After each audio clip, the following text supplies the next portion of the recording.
Good evening.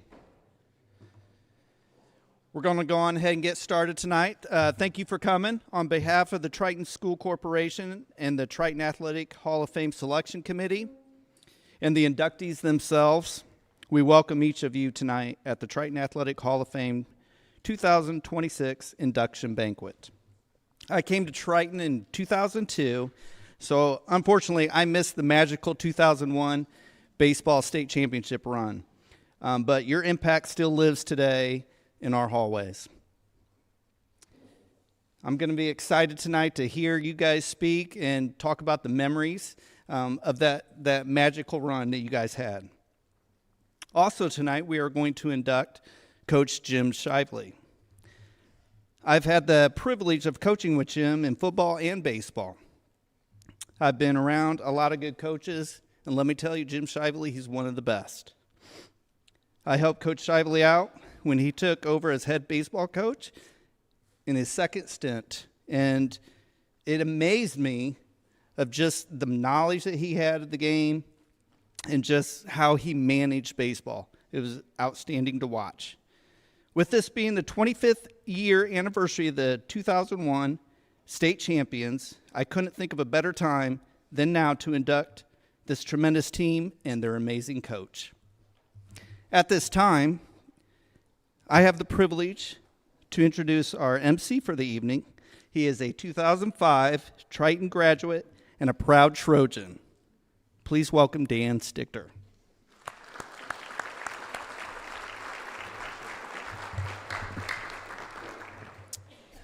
Thank you, Rodney. As he said, my name is Dan Stichter. It's truly an honor to serve as your MC this evening. As a Triton graduate and a former baseball player, and admittedly a bench-warming teammate of some of these state champions, I'm proud to help celebrate Triton excellence tonight. Tonight we'll celebrate our 13th class of Triton Athletic Hall of Fame inductees, Coach Jim Shively, and as we said, the 2001 Triton High School Baseball State Championship team.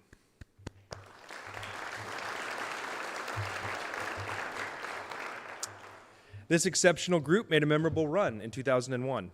With a deep lineup, dominant pitching, and a belief in one another, they stacked win after win, culminating in the ultimate state championship victory at Victory Field in Indianapolis. But tonight is about more than just the scoreboard or wins and losses. In a community like ours, championships don't belong just to the roster. They belong to teachers, bus drivers, parents, siblings, classmates, and everyone who showed up, believed, and celebrated alongside. Schools are also built by strong leadership. We would like to recognize tonight a number of our school and community leaders, some of whom are here with us. As your name is called, please stand and remain standing so we can recognize you together. First, our board members. Board President Terry Barnhart, Vice President Kevin Boyer, Secretary Steve Stichter, Board Member Wes Redinger, Board Member Austin Davis, Superintendent Jeremy Riffle, High School Principal Nate McCand, High School Assistant Principal Sarah Arvison, and Athletic Director Rodney Younis. If you would all please stand, let us recognize you.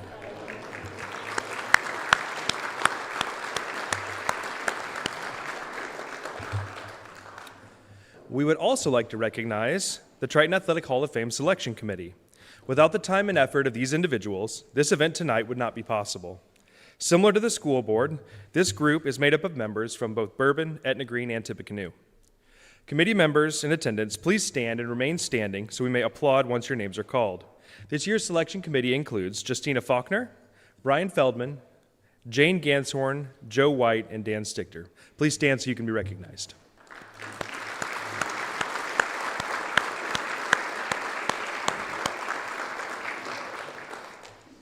And we have a few more distinguished guests with us this evening.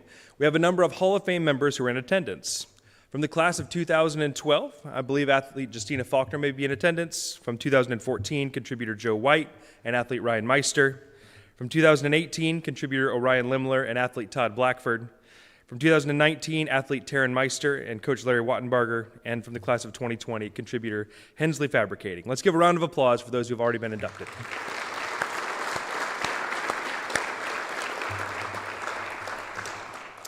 And finally, we would like to recognize former Triton High School Athletic Director Mason McIntyre, who is in attendance tonight. Mason founded the Triton Athletic Hall of Fame, and without his efforts, we would not be able to celebrate this evening. Let's give a round of applause for Mason and that effort.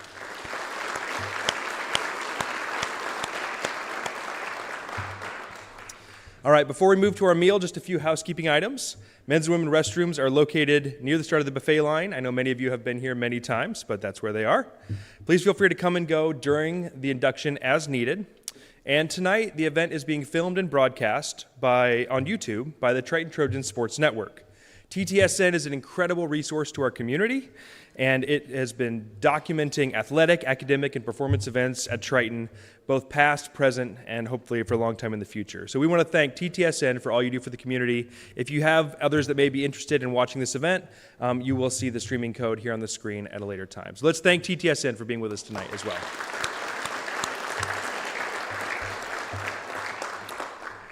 For dining, this evening we have enjoyed appetizers prepared by Marcel Lindsay, and our upcoming meal has been prepared by Taryn Meister and Back 40 Catering. Thank you both for supporting this event and Triton Athletics. After the prayer, we will move to the buffet line, starting with the inductee tables, followed then by the school board, administration, and selection committee tables, and then all the other tables can move forward after that. But before we dismiss for dinner, I would like to ask Triton Community School Corporation Superintendent Jeremy Riffle to come and bless our dinner. Let's pray. Dear Heavenly Father, we come before you today, and I just thank you for the opportunity that we get tonight to recognize individuals that gave their best to represent their families, their community. And tonight we get to induct them into our Hall of Fame, and I just pray that you'll bless this evening. I also ask that you'll continue to find favor in these individuals, our school, and our community. We love you. We pray you'll bless this food to good of our bodies and the hands that prepared it. In Jesus' name we pray. Amen. All right, with that, we'll dismiss the inductee tables, and we do plan to start the remainder of this evening at around 7 p.m. So inductees, please go ahead and make your way to the buffet line.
All right, everyone. This is just a 5-minute warning. So 5-minute warning. There are some great desserts over there if you want to go help yourself. Some mementos from the 2001 state championship run, and we will get the show on the road in 5 minutes.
Good evening.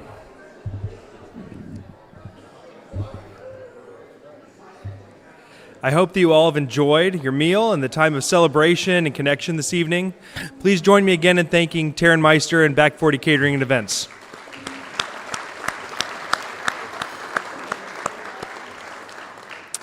This evening, we will hear from Coach Jim Shively and 3 members of the state championship team who will share about their experiences and what they've carried with them in the learnings from the experience of the state championship event. We hope these memories will be enjoyed by all of you, especially this year's inductees and their families. Our first speaker is Coach Jim Shively. I personally never had the opportunity to play on a Jim Shively baseball team, but I've heard story after story of various drills and baseball experiences made famous by Shive. His commanding presence drove tremendous respect, and his players did what he asked.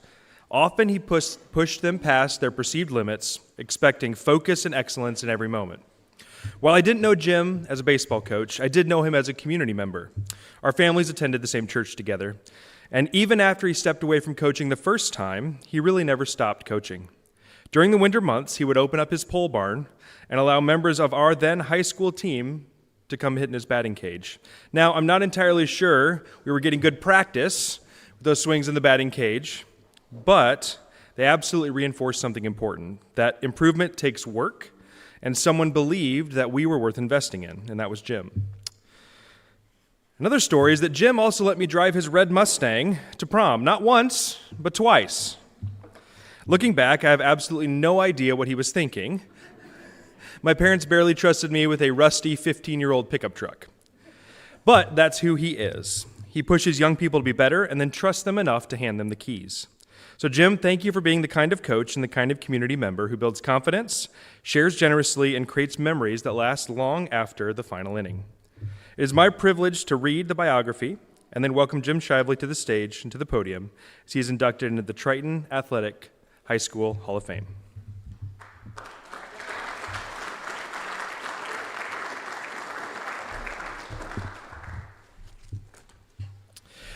Coach Jim Shively is a 1988 graduate of Triton High School.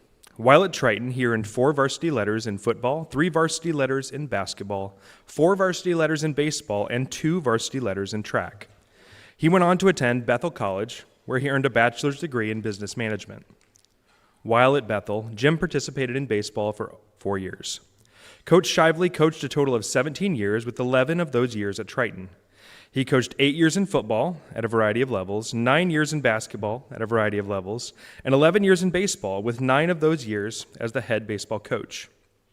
His teams were sectional champions in 2000 and 2001, the regional champion in 2001, and then the team being recognized tonight, the state championship in 2001. He was the 4-time Plymouth Pilot Coach of the Year, the 2-time NSC Coach of the Year, and the Indiana Class A 2001 Coach of the Year. Jim and his wife Angie live in Mishawaka. They have 4 kids, Zach, Cody, Luke, Sam, and 5 grandchildren. Jim, I'd like to welcome you to the stage tonight.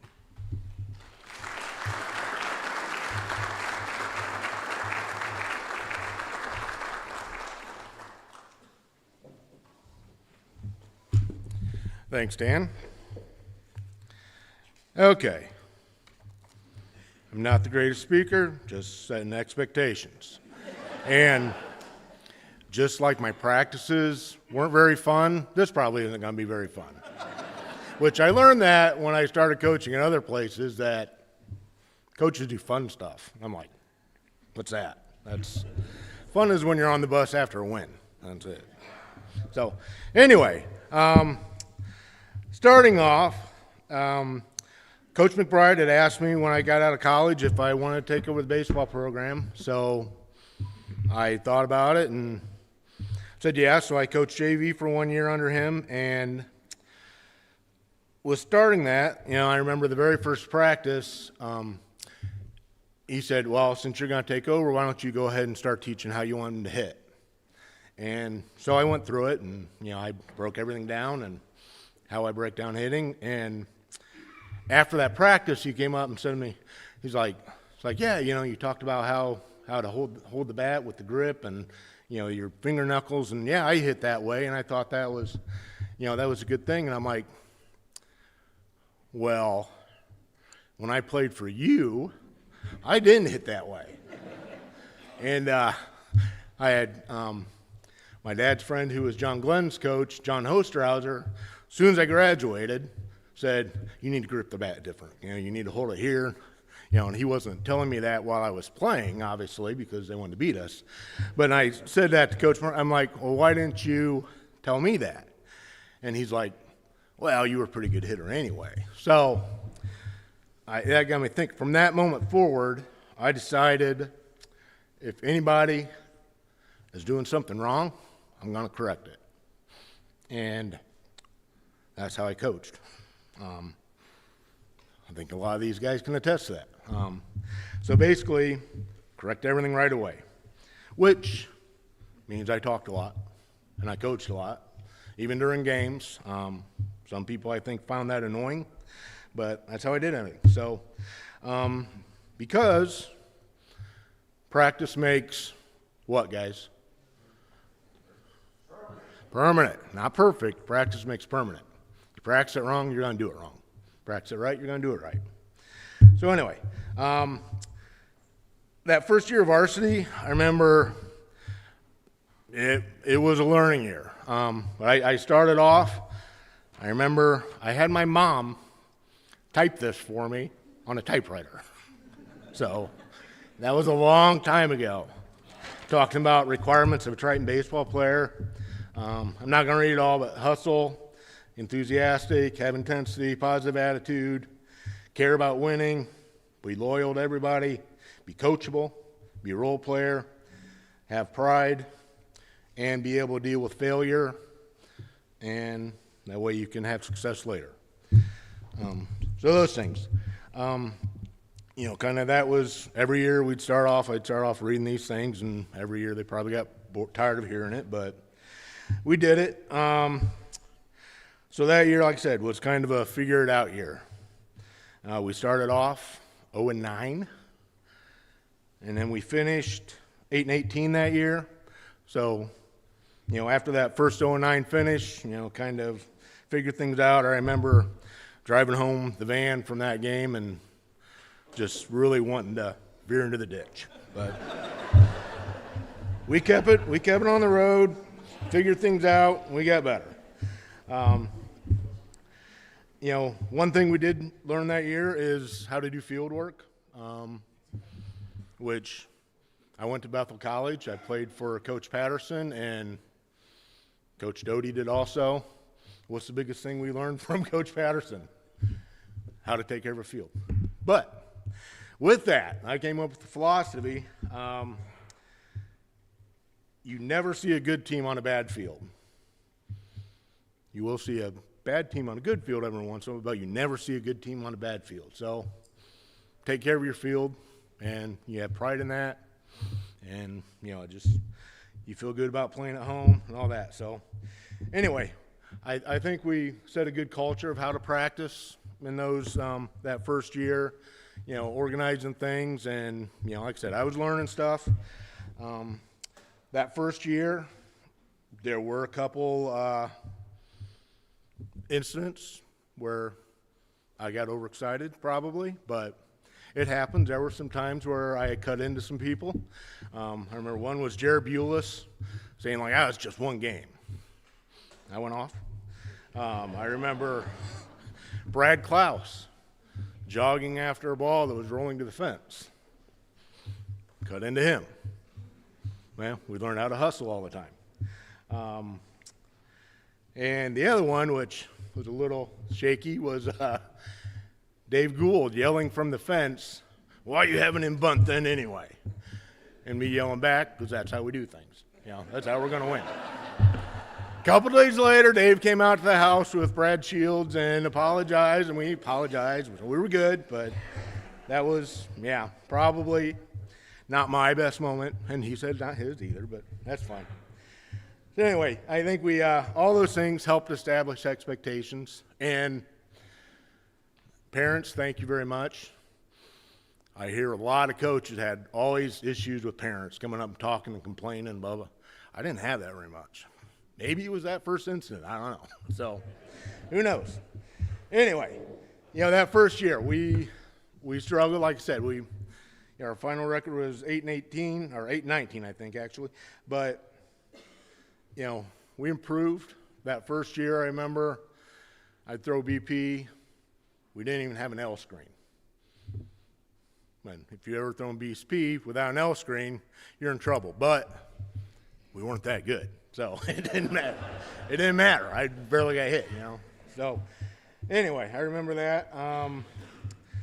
I did learn a few things. I remember we couldn't control the run game. Guys were stealing us all the time.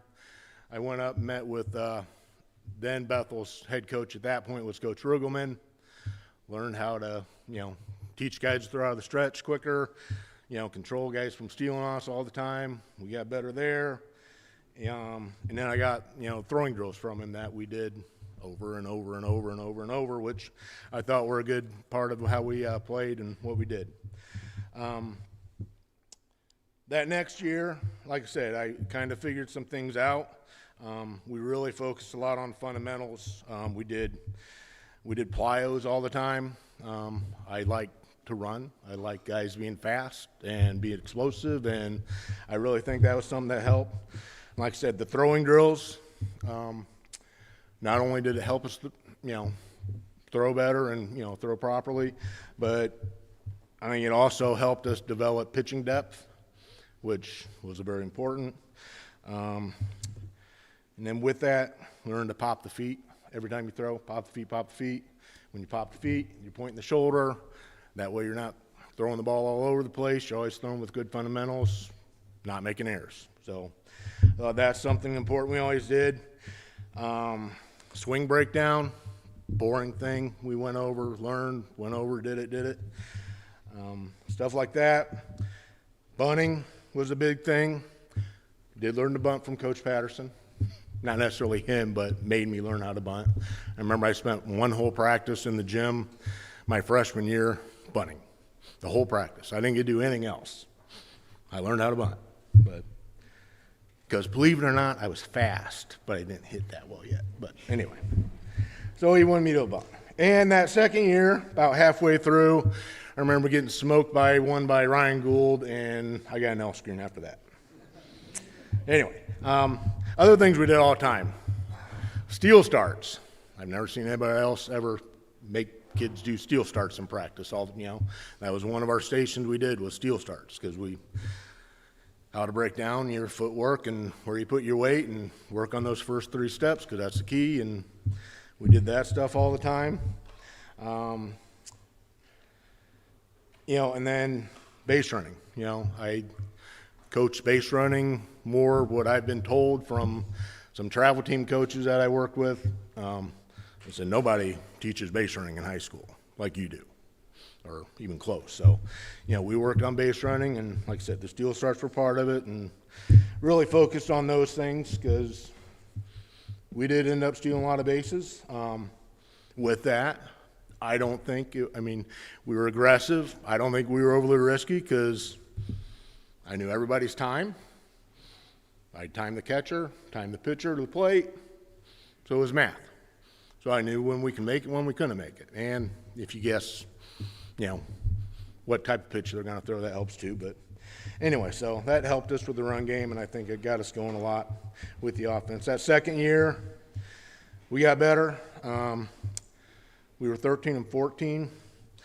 I remember another thing I really learned and thought we worked on that was just the mental aspect of coming prepared to play every game. Because high school baseball, you're playing 28 games in 50-ish days, right about, is all it is. And showing up focused every game, it's hard for high school kids. You got spring break, you got prom, you got graduation stuff. I remember Brad Klaus, his senior year, he was pitching in the sectional, and the day before he's like, Mom wants me to do this for the graduation, and I'm like, Brad, 5 years from now, you won't remember anything about your graduation party.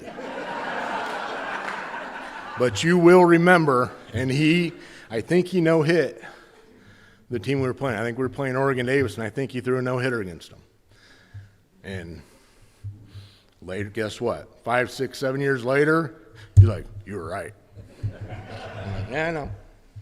So anyway, a big part of the coaching and the fundamentals, I think, and everything for baseball, if you don't have confidence that you're going to hit that guy or you can throw a strike in this situation, you're not going to do it. I think confidence is a key, and everything was towards trying to build that confidence in the guys. Anyway, picking it up here a little bit. We improved a lot over those first few years. That next year we were right under 500. Year after that, year 3 we what did we do? I remember we were above 500. We were 15-10 that year, and a big part of our success also, I think, we were playing the NSC back then. And so we had New Prairie. We had Jimtown, who had won the state and state finals, and Glenn was good, Bremen was good. So we had bigger competition. We were the smallest school in our conference. And then our out-of-conference schedule, we played Northwood, we played Plymouth, we played Concord, we played one of the South Bend schools, I think LaSalle back in the day, and then Riley later on. But anyway, so we played a tough schedule, and I think it helped us a lot. One thing I did was at the beginning of the year, I started breaking down, okay, this was before class at that point, but big schools, medium schools, small schools. I said, let's go 50% against the big schools, win 50%, 75% against the 2 and 3A type schools, and we're winning every 1A game. And we got to pretty close to being able to do that. And that was a big part. So anyway, that year we got better. Year after that, we went, that was our 97 team, which last year before class sports started, we would have guaranteed we would have won state. We went 13-1 in the conference. We were 20-2 to start that year until we played Argus in a doubleheader, which, yes, they had Eric Stoltz going. But in that doubleheader that day, one of our better players got kicked off the team for being stupid. Happened. Another one had to spend that day in the hospital having his baby born. That was Brad Hargrave. Jaden Hargrave was being born. And Corey Montesmith, we were in contention for the All Sports Award for the conference. And so I let Corey go play golf that morning. And so we were playing without 3 of our better players. There was the Jay Miller umpire incident at second base. So Scott got thrown out, which he did not. I mean, there's a whole thing. So anyway, we ended up losing the game. I don't know if we lost both. I know we lost one of those that game. And then we went on and, struggled the rest of the year. We ended up playing Plymouth in the sectional, who had a kid throwing 92, 93 that beat us 2-0. But anyway, class baseball that year would have been nice. We would have had another ring, I guarantee it.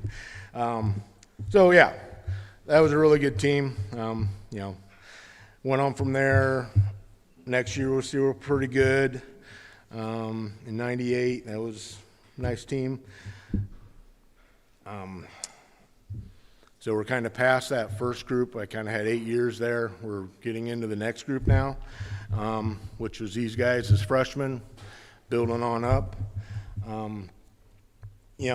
I will say one thing with that 97 squad, we had, I think, 10 guys on that team went to play college baseball. Now, they may not stuck with it. They may have only been there and practiced a couple times and then quit. I don't know, but some of them stuck with it. But there were a lot of kids that could play on that, and a lot of kids went to play baseball, which, I know before I started coaching, there weren't a whole lot of Triton kids playing college baseball. So I'm real proud of that and how that went. That 99 season, we had another good year. That year, we were 18-12, but I believe that is the year that in the Plymouth game, it was Bill Nixon's last home game. It was Bill Nixon Day. And we're playing pretty well. I remember walking over, I think it's the 6th inning. I'm going to the third base coaching box.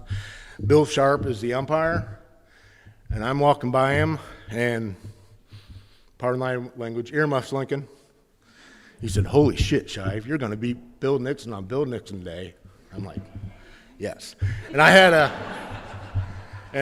actually, his son Rusty Nixon still does a radio program in Plymouth. He called and did an interview with me last week about this. And he asked me, he's like, at the end of it, he's like, what's the most proud moment you had, or the, best memory of coaching? I screwed up. I said, it was winning the state championship. And I should have said beating Bill Nixon on Bill Nixon Day. I regretted that 5 seconds later, but anyway. So anyway, then that next year, that leads us into 2000. We had another team that could have, should have won state. We got these state championship guys, our juniors. That class ahead of them was really good. We had Tyler and Brandon on the mound as a 1-2, as good as anybody in the state. And we won sectional. At regional game, we got beat by Tri-County, who went on to win state.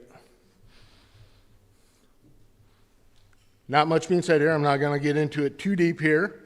But Ryan Klotz still says he tagged him. He tagged the guy out at the plate. So if you were there, you know that, right?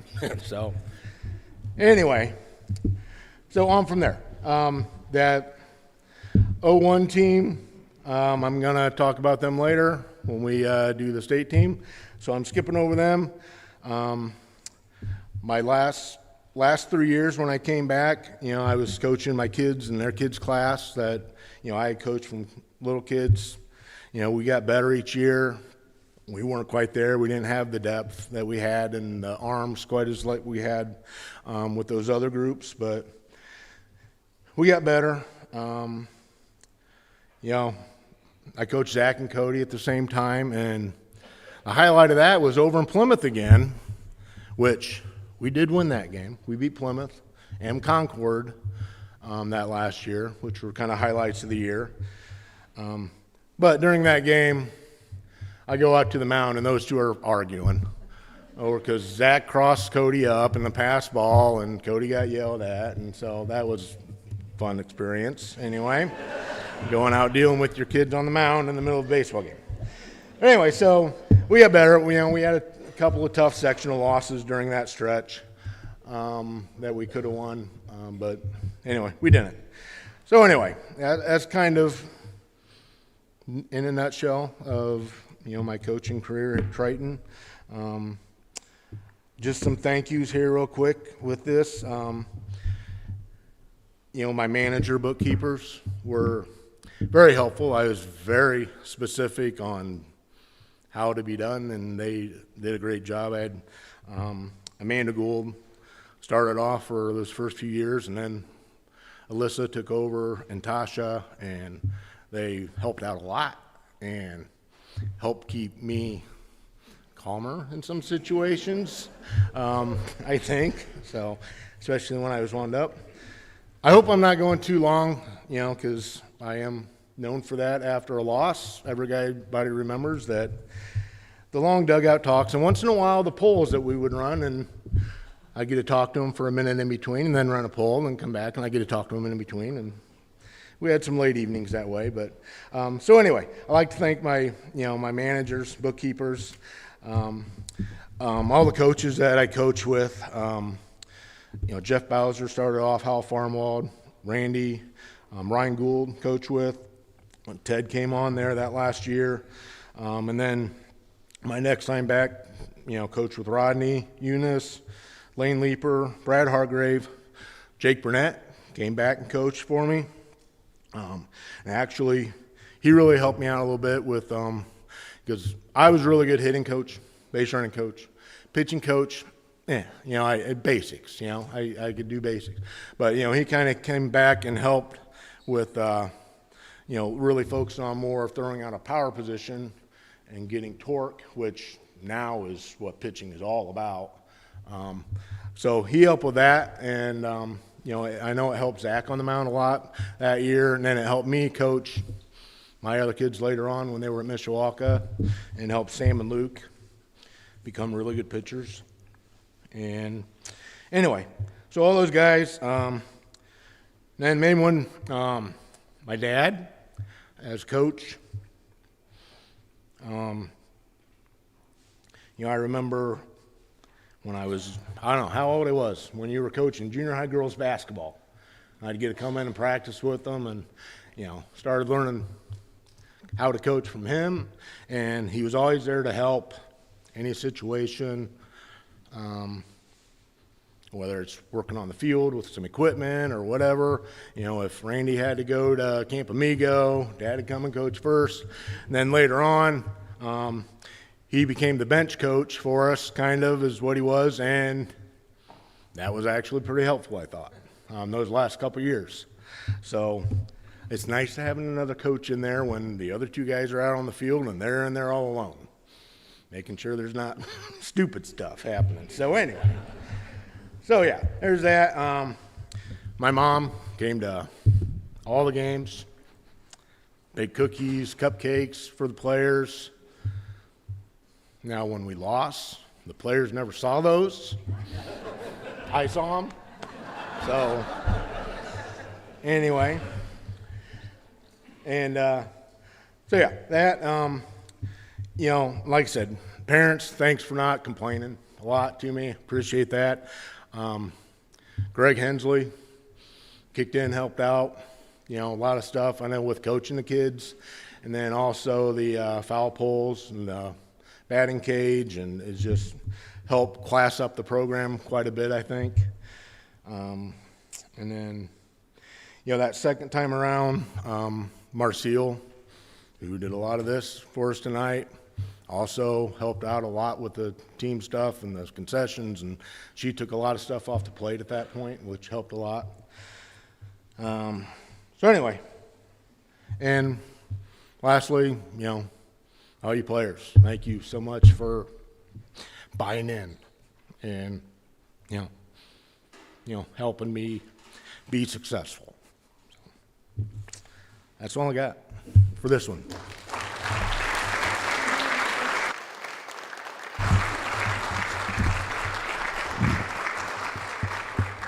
All right, just hang on a second, Coach Shively. We've got the Hall of Fame Induction Award to present to you, so I'm going to step to the side and allow Rodney to present it.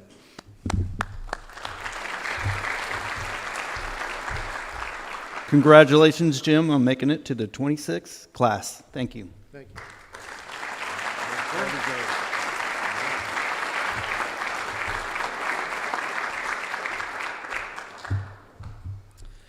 All right, our next inductee this evening is a group.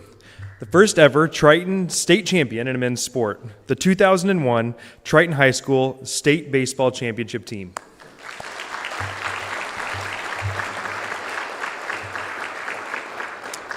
The members of that team include Tyson Blackford, Jake Burnett, Landon Grubbs, Tyler Hensley, Hager Holbrook, Joe Potter, Matt Norman, Corey Ellinger, Daniel Kuhn, Brent Seville, Jay Wagner, Adam Wanamaker, Brian Watkins, Braxton Barton, and Todd Blackford. Managers Alyssa Hayes, Natasha Rewalt, and Ashley Westifer, and coaching staff Randy Kripe, Ted Doty, Dave Shively, and Jim Shively. I remember the state baseball championship run well, being in 8th grade at the time. I remember attending the state baseball semifinal game at Victory Field with my dad and seeing the team win 1-0 in an incredible game. And if you Google it, you can still find the entire box score, inning by inning. All you guys who struck out, it's listed, it's forever memorialized.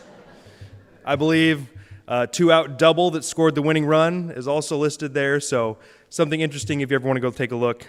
Pretty incredible memory. But I played baseball growing up and knew many of these Triton athletes personally by participating with many of them in various teams in various sports, as you do in a small school. I'll say I looked up to a number of these young men, and I was in awe of their achievements. Unfortunately, after participating with a number of them and their shenanigans, I had to temper my expectations just a little bit.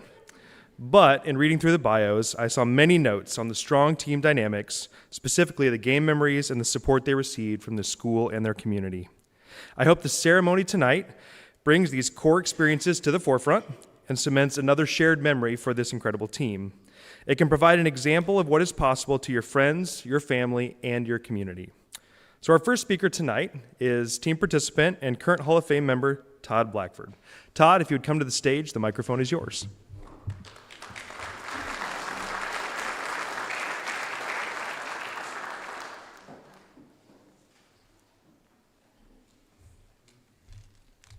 Well, first off, probably a week or two ago, I was going to send out an email to everybody and see if they'd all dye their hair blonde, but I wasn't sure. I hadn't seen everybody for a while, and I wasn't sure if everybody would have enough hair to dye. So, but I want to start off with thank yous. Just everybody here tonight, thank you for being here. Triton supporters are like top in the state, no doubt. Like, if you're an athlete at Triton, you're always going to have the best fans, best coaches, and best teammates.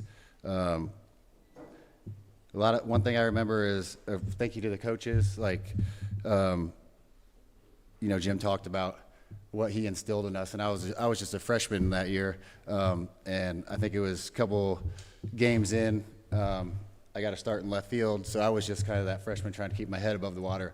But I was like, I kind of forgot the speech at the beginning of the year because young and dumb, and the seniors really stepped up, and he instilled those things in those kids so deep that it rubbed off on me, and I really appreciate my teammates and the coaches.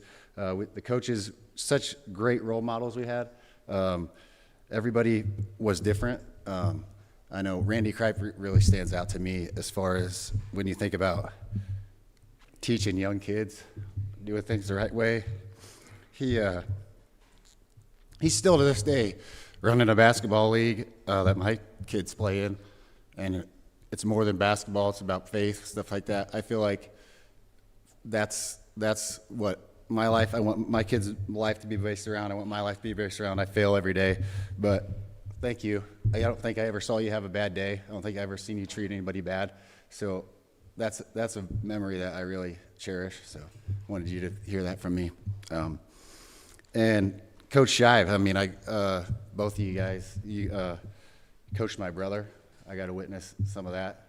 So I knew coming into it that I had to walk the straight and narrow, or I was going to get whoop. But no, just everything he talked about is the truth. He wasn't lying about anything. I mean, he taught us the right way. He taught us how to do things. I used a lot of those things throughout my career. I was fortunate to play on a lot of different teams and use a lot of those things that I learned from back then. The players on this team, I'm not one of those guys who, I remember situations from the games, but my memories are from the friendships and the good times that we had together. And like I said, as a freshman coming in and getting to play with 6 seniors, it could have been very easily for me to be kind of on the outside, but there was none of that. Everybody pulled me in and encouraged me and encouraged everybody.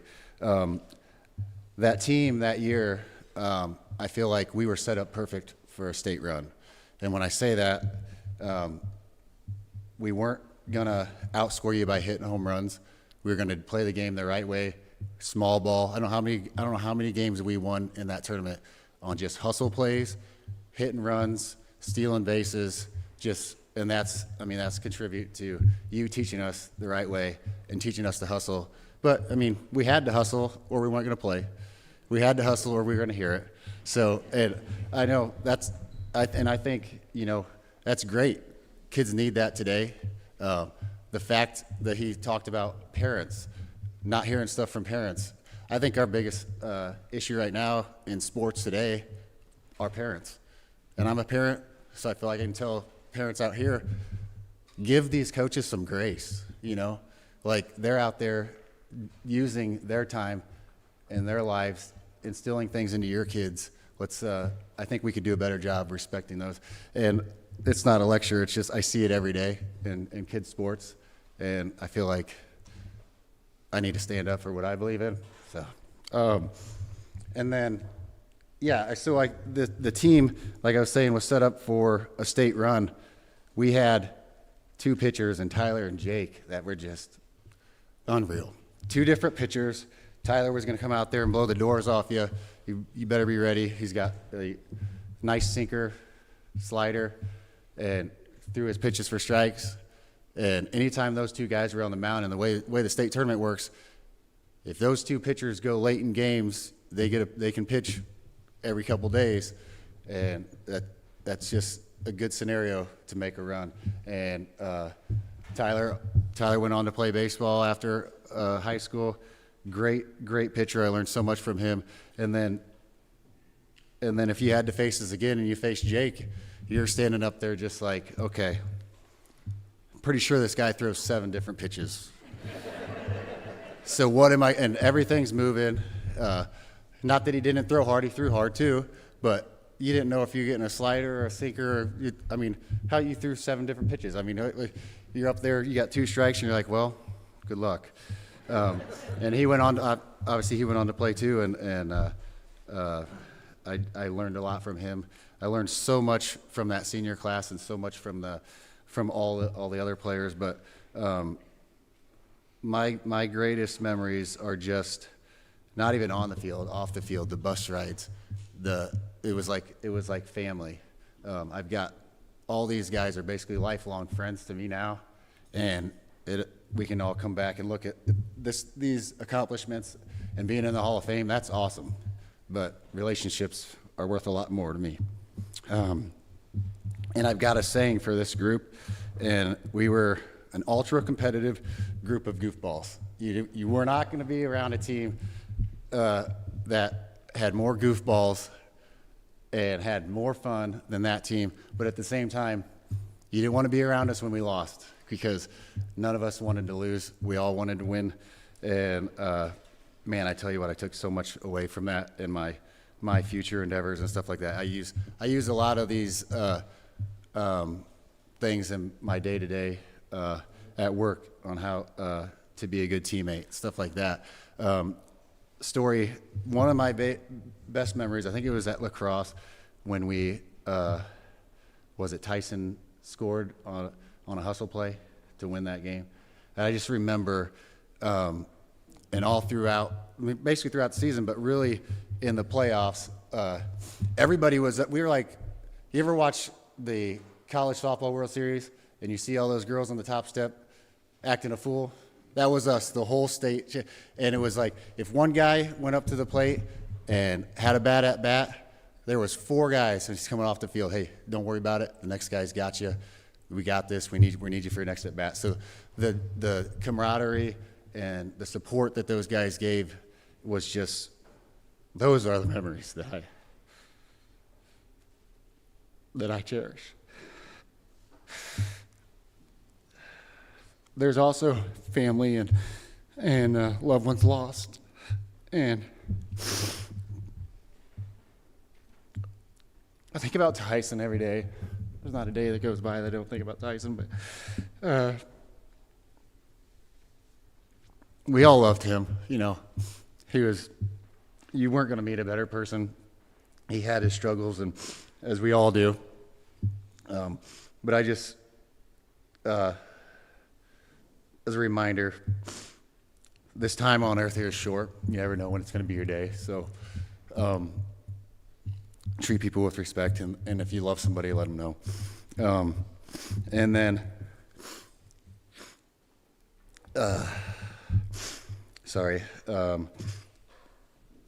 yeah, those are my memories.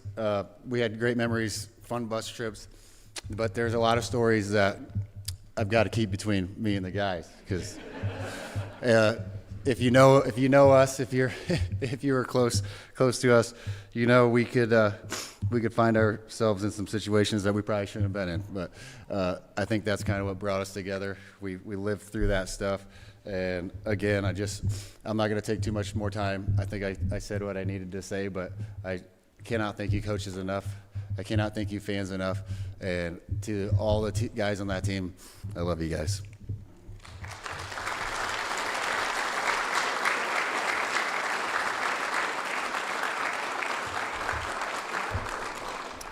Thank you so much, Todd. Our next speaker tonight is, I believe, starting first baseman Hager Holbrook.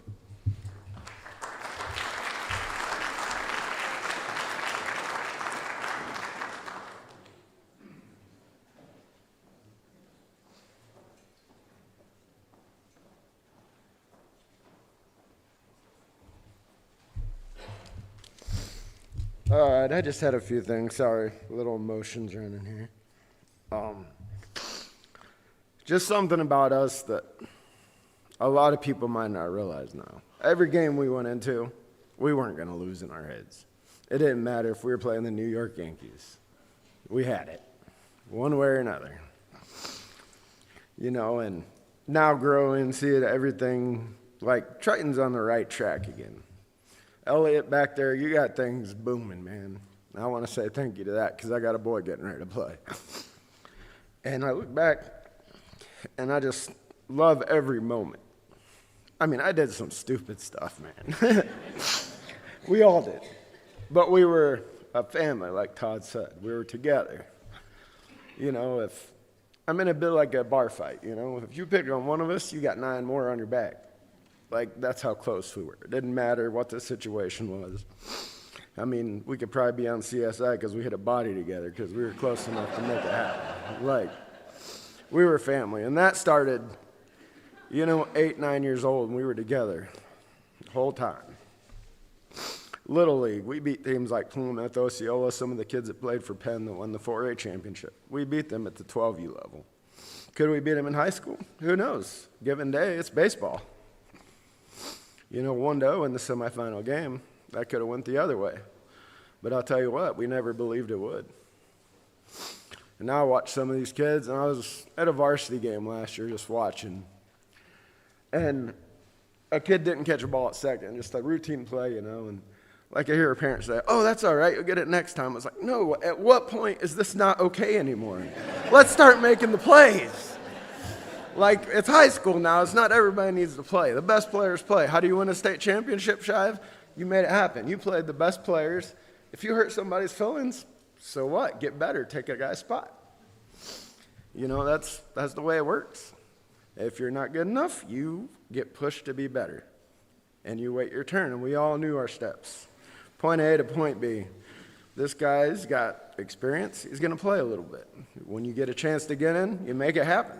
Or you don't. Most of the time we did. And that's coaching. So I've been, I coached Little League for a little bit. The kids coming up, starting with the junior class, I've coached some of them. And this is one thing I wanted to instill in them from the Little League level. Eli here's heard it. But like over the past few years, baseball's been down. We've been getting our butts kicked. And this class came up, they asked me, Coach. I was like, sure. And I started coaching, and I told these guys, like, when we played Culver, we were like, oh, we're going to score 15 runs. And that's how I feel like people are starting to look at Triton's baseball. Oh, we're going to play Triton. I said, now listen. Right now, everybody's like, oh, yeah, we get to play Triton. I said, but by the time you guys are in high school, I want them to say, now, I might drop a little cuss word here, but I want them to think this. Oh, shit, we got to play Triton? That's where the program's headed now. And it doesn't matter who they play. I mean, they're going to get it. And it reminds me of the memories I have with these guys. This class is tight. They treat Owen's a freshman, sophomores, juniors. His favorite player on the team's a senior. It's kind of mentoring him. He really likes him. And, that's the closeness that we had. Didn't matter how old you were. We would have taught the 12-year-old kids how to play if they were on the field. And that love of the game, I feel like it's coming back. And with our state championship run, everybody thought, oh, how good they were. I think the night before the game, there was about 6 of us. I don't think we slept 2 hours before that game. We were in hotel room. It was a blast. And I was just thinking, man, maybe we should sleep less, play ball more. But we did good, and Like, I just wanted to go back and thanks all the way from Todd McIntyre, wherever you're sitting, coach in Little League, Greg Hensley, one of the most intense coaches that could prepare you for Shively, you know. I mean, how many Little League coaches throw a bat over the backstop, you know? Like, that's awesome. That's fun. Like, looking back, parents are like, oh, what's going on? The kids are like, yeah, you know, let's rock. I love it. The intensity's there. That's what I want. That's one thing I wish Owen had that I can't coach, and that's intensity. But when he gets it, he's going to be a beast. When these sophomores get it, I mean, they got a chance to win 3 state championships in a row, in my opinion. It's going to be fun to watch. And I want all these teams here, come to a game sometime. Just watch these kids. Encourage them. Let them know you're there. 25 years from now, it'll be their 25 and our 50. So let's roll. Thank you.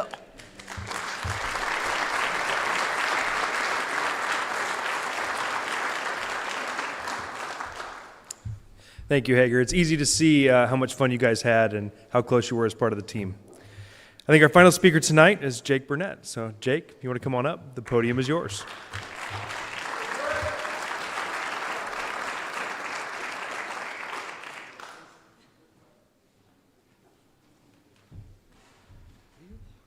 This is going to be as short as sweet as possible, to be honest.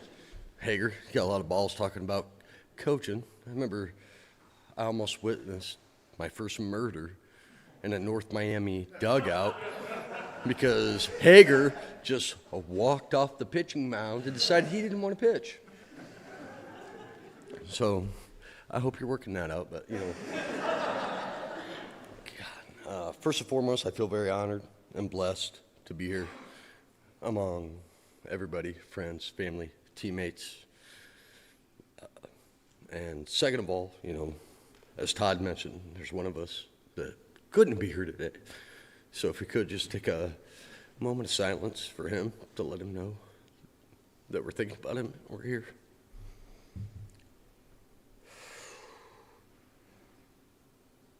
Okay, thank you. I appreciate that. Our whole season, we weren't picked to be anything. Dead last in conference. Not to win anything. We won conference. We won regionals, sectionals, state. I mean, and it's not because we were amazing at baseball. It's because we played baseball the way it was supposed to be played. True and honest at its core. Every out, every score. We didn't beat teams because we were better. We beat teams because we were smarter. And we used every aspect of the game to beat our opponent. And at the end, when they turned around and they looked back at us and they thought, how did that just happen? And it's because we utilize everything that we had ever learned and everything that we were ever taught. Not just in baseball, it correlates to life. All across the board, between all of our coaches, between Shively, between McIntyre, between Hensley, it transfers across the board. And that's why that we were able to do what we were doing. And that's what made us so good. Also the camaraderie and being so close. And, you know, when you talk about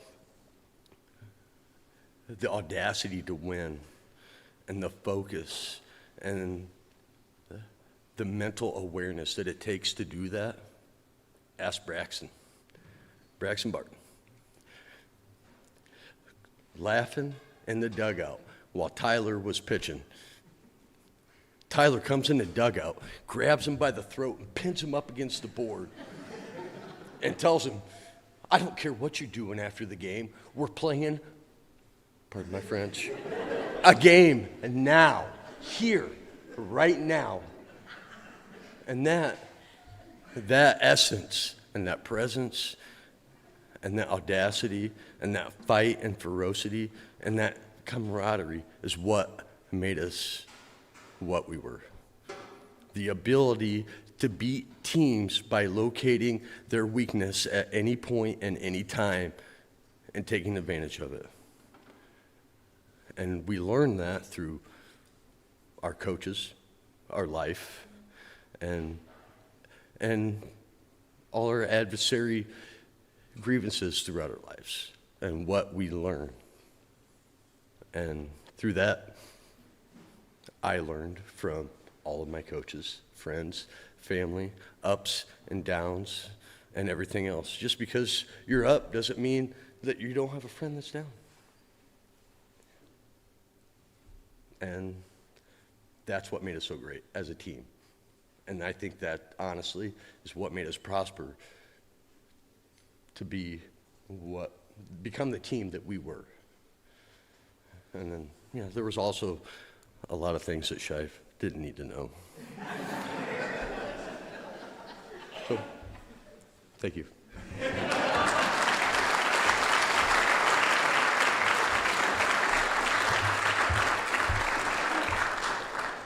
All right, now that we've heard from the players, Coach Shively, if you'd like to come up, say a few more words about the 2001 team, and then we will welcome the team to the stage for their induction.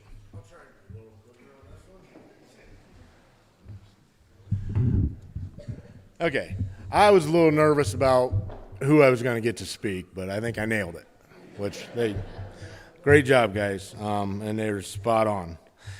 Okay, a couple things to address. I skipped over 2001 team, just going to hit them. The start of it, I go back to the spring of '98, early practices. This had been those guys' freshman year. I had a new center fielder that year, freshman Jake Burnett.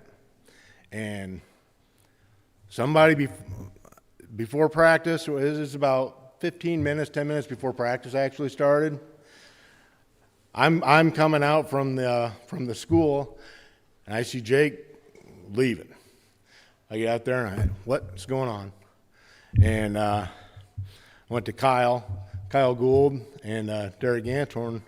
I'm like, what's going on? So we were teasing him a little bit, and he got pissed. He's leaving. I'm like, you got 10 minutes, go get him. So they got Jake back, and thank God. Now go ahead to the and then another part of leading into that 01 season was the end of the 2000 season. We got ourselves in a tough spot. We had a ground ball up the middle in that inning where they scored the runs to take the lead. Brandon turns to turn two. Jake was going to cut off the ground ball, but he didn't think Brandon was going to get it. So we were in a bad spot. We misplayed that. We were going to turn a double play, didn't get it out there, and that led to that inning. So we learned from that. And then after that, Brandon's running out of gas. I think it was the seventh inning. Yeah, I'm sure it was. And so I bring Tyler in because we're getting to the bottom of their order, and they got a couple slow bats coming up that I know are going to struggle with Tyler's velocity. So we got first and third. I know that next guy coming up, slow bat. He's not going to touch Tyler. I go ahead and intentionally walk the guy. That dude stands there with a bat on his shoulder, and in a million years, I never thought Tyler would walk that guy. But he did. That's how we lost that game. So those couple things did. With that being said, I think that motivation for Tyler led to our season. Tyler came out and dominated that year. His senior year, he went 12-4, 157 Ks in 100 innings, 1.47 ERA, and made not just the single A All-State team, the North All-State team. That's everybody. So he was dominant. He had a great year.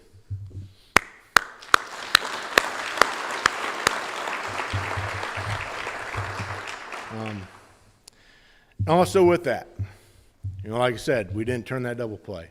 That next year, and our philosophy, and my philosophy in general, was we don't have to be perfect, okay? We can have a walk in an inning. We can make an error in an inning. We just can't compound it. We can't let them put crooked numbers up on the board in an inning. We can give up a run or no runs with a walk or an error. Just don't let it pile up. And that inning, or that next year, coming off of that, I knew we were good enough, especially on the mound. It's like just making out. Don't worry about doing anything. Don't give up big innings. Just making out. I don't know if we turned more than 2 double plays all year. Didn't matter. Anyway, so that year gets going. We start off 2-5. We have some tough losses early on, some close ones. We lose to Culver, which we hadn't lost to a single A team in a long time. And we lost to Culver to start that conference season, and we had one of these long talks that night. And after that, the guys really seemed to come together. We got on a run. We'd win 3 or 4, lose 1, win 3 or 4, lose. It was okay. We were playing well. We were doing well in the conference. And then we go to our North Miami doubleheader. Okay, to set this up, in the middle, the conference season back then in the NSA, we'd play 3 conference games a week. 3 conference games a week. And we're looking to win the conference, so all our good pitching goes to there, which, by the way, we had 3 good pitchers. We had Tyler, Jake, and Brent Seville, did a great job for us pitching some conference games too. So we go into that North Miami doubleheader in the middle of the season. All our main pitching arms are spent. We don't have them. Todd throws his first game as a freshman on the varsity. Throws really well. I think we lost 2-1. Okay? Second game, I don't remember who I started, if Hager started or not. But Hager didn't really want to pitch. He hadn't really pitched all year. So, anyway, they go on. We're playing the game. They're beating us. He's struggling a little bit. They end up they got a little kid who's a really good player, hits a grand slam on us. Hager walks off the mound. And I remember standing there next to Randy. I'm like, you better stop. He better stop. He better not keep coming. He's coming. He's still coming. They get somebody ready. And I went a little over the top, I'll admit. I shouldn't have grabbed a bat in my hand while I was yelling at him. Anyway, skip ahead about, how old are you now, Sam? Sam's 25. 8 years ago, Sam's playing 17U ball. I'm helping coach his team. We're up in, I think it's Adrian, Michigan, playing, we're playing on college fields and stuff, and I'm throwing BP. I'm out there sweating. I see their coach go over and talk to Justin Barber, our other coach I was coaching with, and they're in there talking. And then I come in the dugout, and that guy leaves, and Coach Barber's like, so tell me about North Miami. I'm like, oh. That was Brett Allwine, the kid that hit the grand slam, was coaching the other team that came over and told him that story. So that's what I was knowing, because he came over and he asked him, he's like, is that Jim Shively out there? Like, so yeah, I'm the North Miami yelling guy. But Hager Hager rode the bench for a week. Hager was exemplary that week. He wouldn't have seen the field if he wasn't again, but he was the perfect soldier. And Adam stepped up in his place for us. We got the job done. We kept winning the conference games, so that turned out okay, as ugly as it was for a few minutes there. Anyway, we went on. We won that conference. With the way we started, I thought winning that conference was as good as it could get that year. And I was so proud of the team. And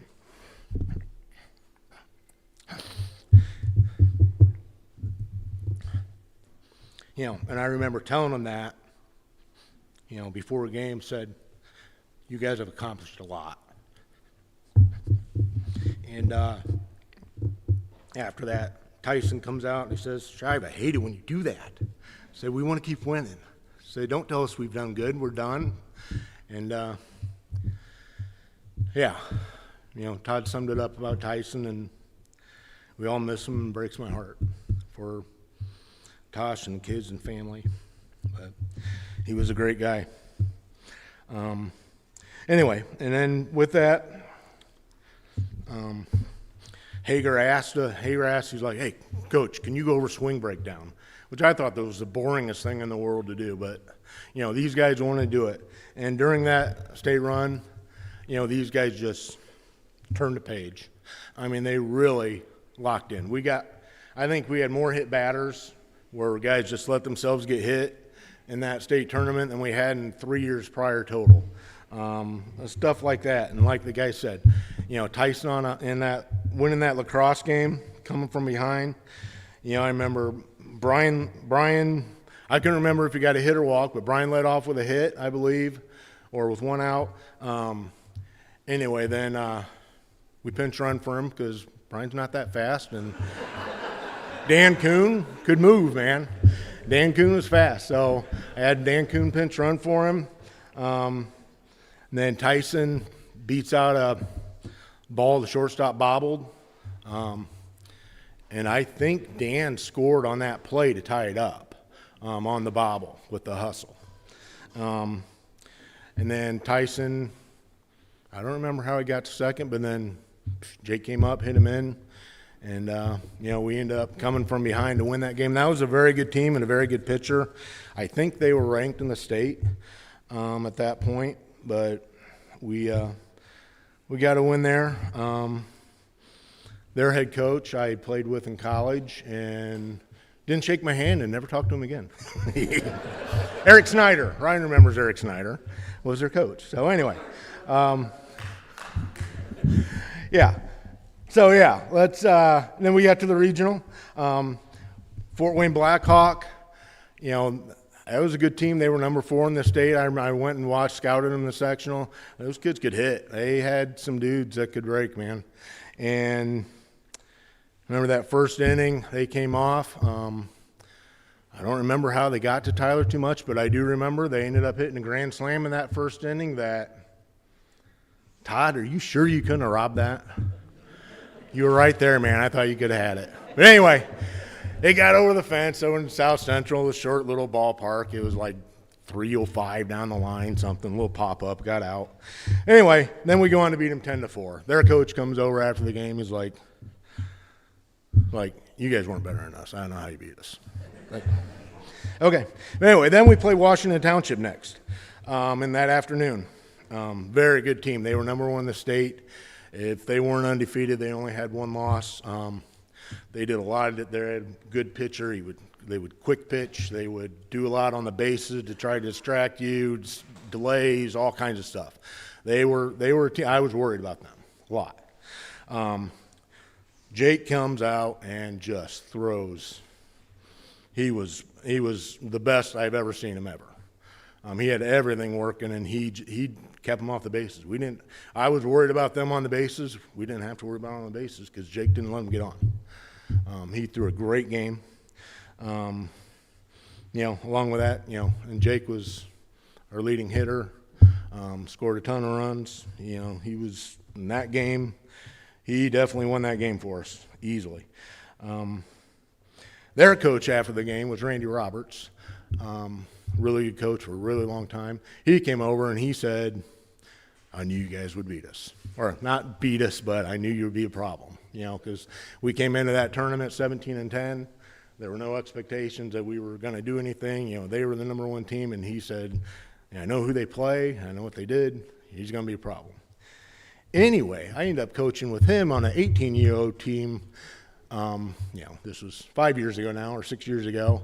And, you know, he's all about, you guys beating us. And he's, so this is my shot, and that was our best team. And anyway, after that season, the next season, he's still coaching Washington Township.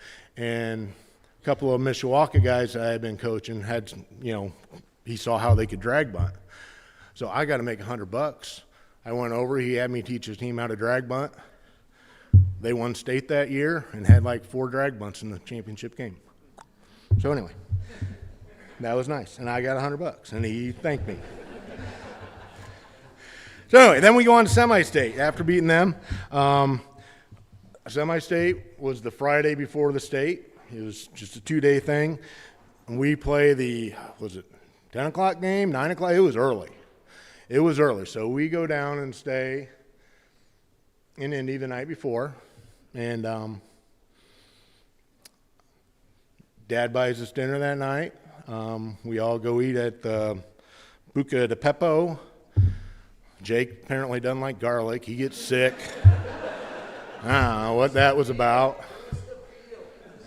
Oh, yeah, it was the veal. Yeah, we had some veal. Yeah, I guess he didn't like veal.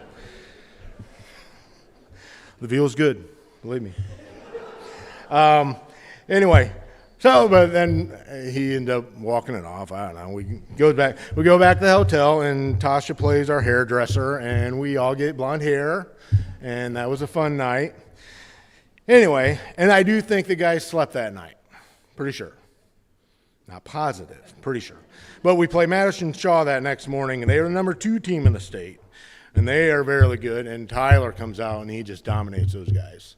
And they were a very good team. We beat them, was it 1-0 or 2-0? I think it was 1-0, yeah. And that one was Landon Grubbs just hitting a rocket off the wall in Victory Field right above the 405 sign. And that's all it took, that one run. I think that scored Jake. And, yeah, we got the win that way. So after that game, then I watch Adams Central play whoever they played for a little bit. And they had won state championship in football that year. They were a bunch of big, strong kids. When we left that game, there was a rain delay. We left the game after the rain delay. Randy, what'd I say? Remember what I said about them? I said, we're going to win. Not a problem. Anyway, so that night, I slept like a baby because I knew we were going to win. And sleeping like a baby, I kind of knew they weren't sleeping like babies. But I trusted them. I knew they'd come out and get the job done even on 2 hours sleep. I kind of assumed it was more like 4 or 5 hours sleep, but anyway. And speaking of which, where was my bench coach when our pitchers got a kid in the dugout with his hand on him? I thought I had that covered. Anyway, so yeah, that state championship game against Adams Central. Apparently before the game, I just learned this yesterday because I didn't know why Jake had such in for him. But Jake's like, yeah, they were showing us their rings, and they were like, we're going to get another one. We're going to get another one from their football championship rings. So anyway, he goes out. He actually did not have he had one pitch that day. You know, Todd said he's throwing all kinds of stuff. All he could throw was his fastball, but he just painted that outside corner, and they couldn't touch it. Couldn't touch it. You know, and they weren't we had like, what was it, 5, 6, 7 drag bunt hits that game because they couldn't field a drag bunt.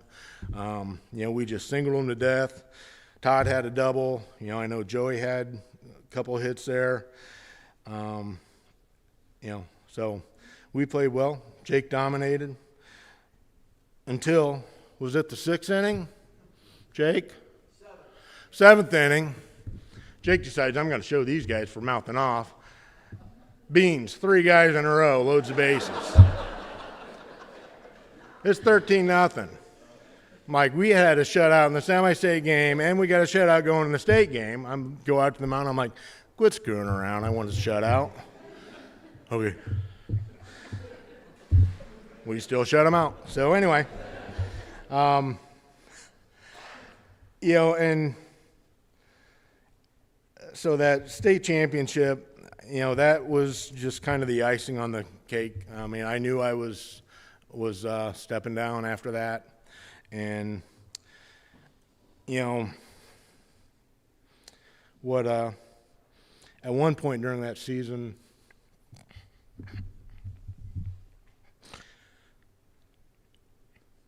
Jake had said to me, Shive,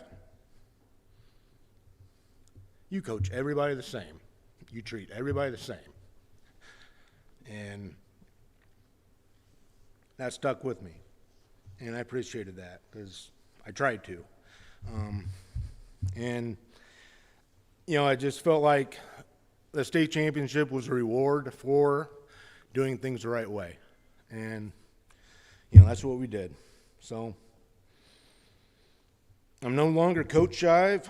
I'm Papa Jim or Papa Jimmy, depending on my granddaughter on how ornery she wants to be that day. So that's it for me.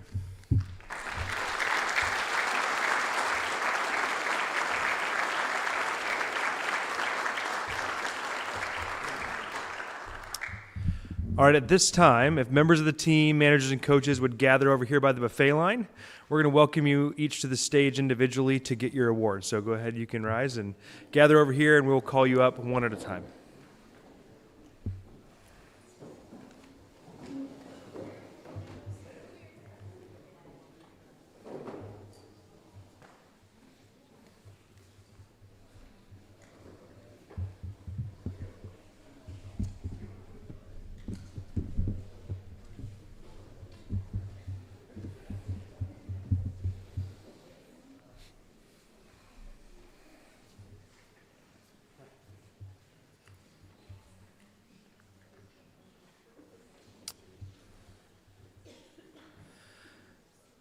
All right, let's go ahead, and as we announce each name, go ahead, players come up to the stage.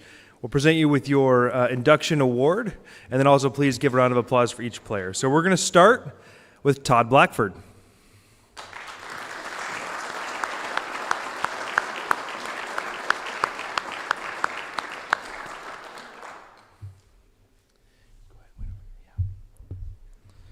Braxton Barton.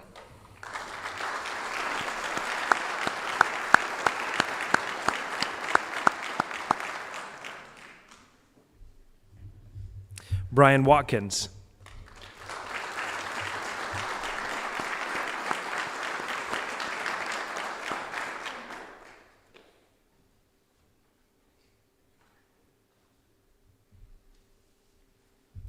Adam Wanamaker.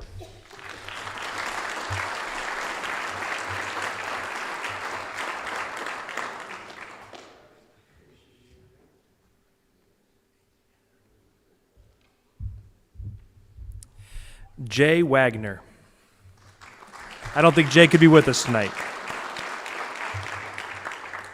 Brent Seville.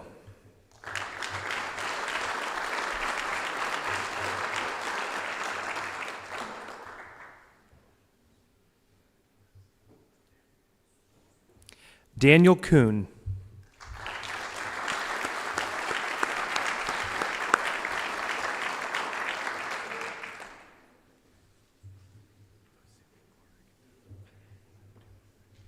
Corey Ellinger.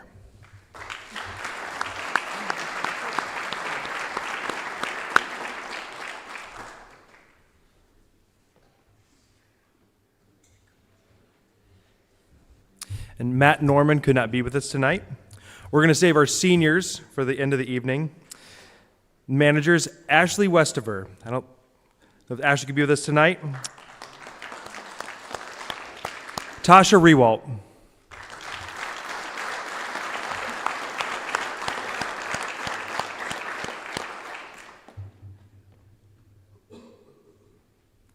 Alyssa Hayes.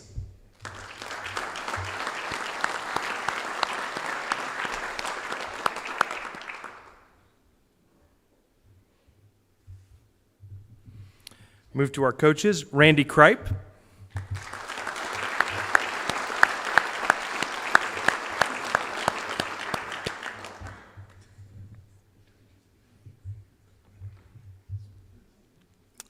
Ted Doty.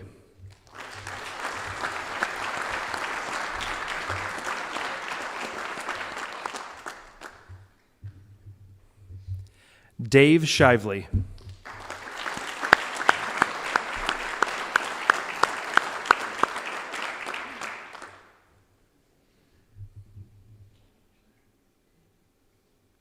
Jim Shively.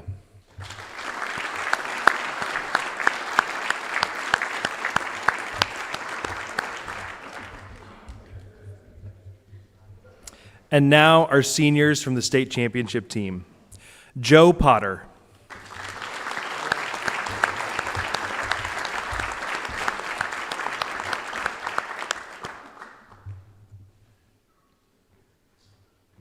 Hager Holbrook.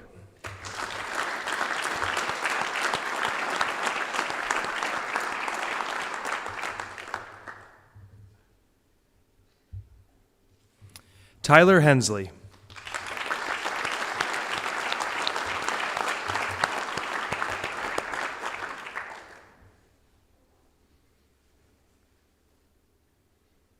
Landon Grubbs.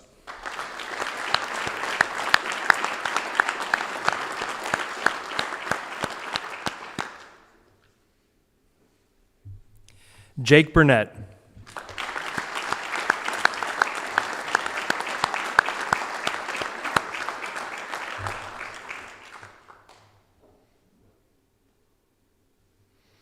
And for our final award this evening, Tyson Blackford.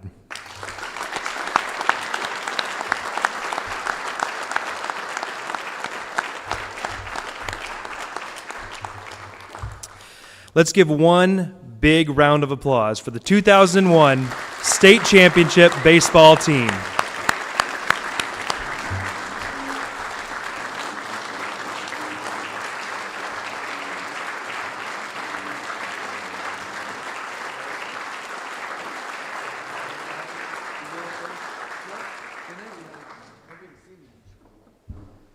All right, gentlemen, if you will just stay up here on the stage, we're going to have some pictures here in a little bit, but finally, a few closing remarks. So for this team on the stage and our community gathered here, both in person and online, we hope tonight was a meaningful reminder of a very special season in Triton history. 25 years later, the state championship still stands as one of the great moments for our school. But what stands out even more are the relationships that were built, the example that you set, and the pride that it brought to the community that you can see is gathered here tonight. These inductees have given Triton something lasting, a standard for teamwork, preparation, and commitment, and maybe a little bit of fun. That example will continue to influence athletes who wear the Trojan uniform today and in the future. So one final time, please join me again in congratulating Coach Jim Shively and the 2001 Triton High School Baseball State Championship team, our 2026 Hall of Fame inductees.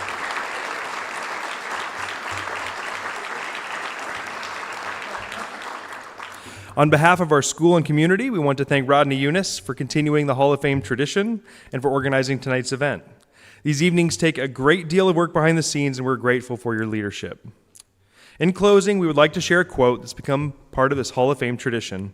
Cal Stoller, former football coach at the University of Minnesota, once said, "Success is uncommon, therefore it is not to be enjoyed by common people." Success is uncommon because it requires something extra effort, extra discipline, extra commitment. The individuals and the team we honored tonight understand that. Thank you for being an uncommon team and for sharing that success with the community. Although tonight's ceremony is coming to a close, Triton Athletics will continue forward. We look forward to the future and to the next group who will one day take this stage. So thank you. This concludes tonight's ceremony. Please stay, enjoy time with your guests of honor, and travel home safely. On behalf of the Triton School Corporation, the Hall of Fame Selection Committee, and our inductees, thank you and good night.